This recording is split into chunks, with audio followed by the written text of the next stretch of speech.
Si Dieu a dit qu'il viendrait et que tu ne sais pas quand il viendra, ce que tu dois faire, c'est servir parmi les saints sans t'arrêter. Parce que l'homme qui sert parmi les saints sans relâche, peu importe quand Dieu viendra, Dieu rencontrera cet homme. C'est ce que la Bible disait dans Luc 18, du verset 1 au verset 8. Il est dit que les hommes doivent toujours prier et ne pas se relâcher.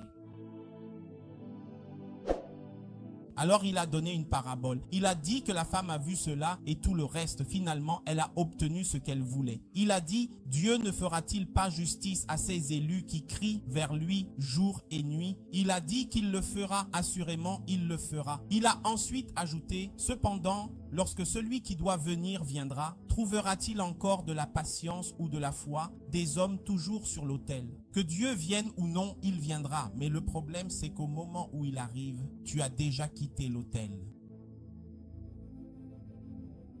C'est après moi, aide-moi à tarder.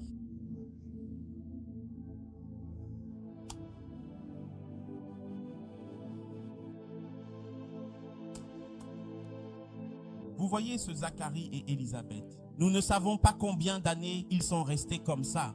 Ils servent juste de l'encens. Servir de l'encens. Servir de l'encens. Servir de l'encens. Es-tu avec?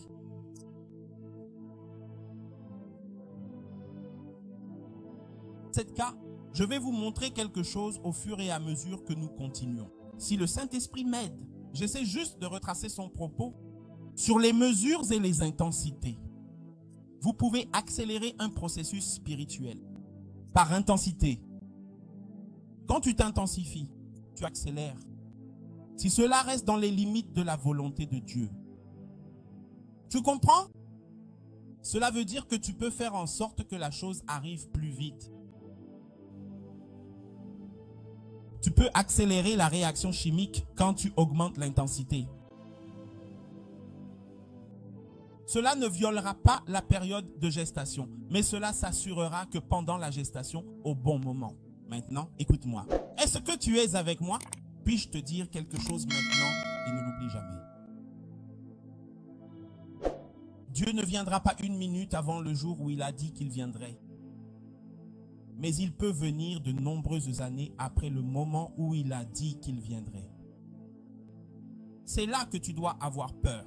Donc, Dieu parlant à Abraham, il a dit, « Tes enfants resteront dans le pays d'Égypte pendant 400 ans. » N'est-ce pas vrai? Pas une seule année de ces 400 n'a manqué. Mais il y a eu un problème. À la fin des 400 ans, il y a eu 30 années supplémentaires qui n'étaient pas prévues dans la prophétie.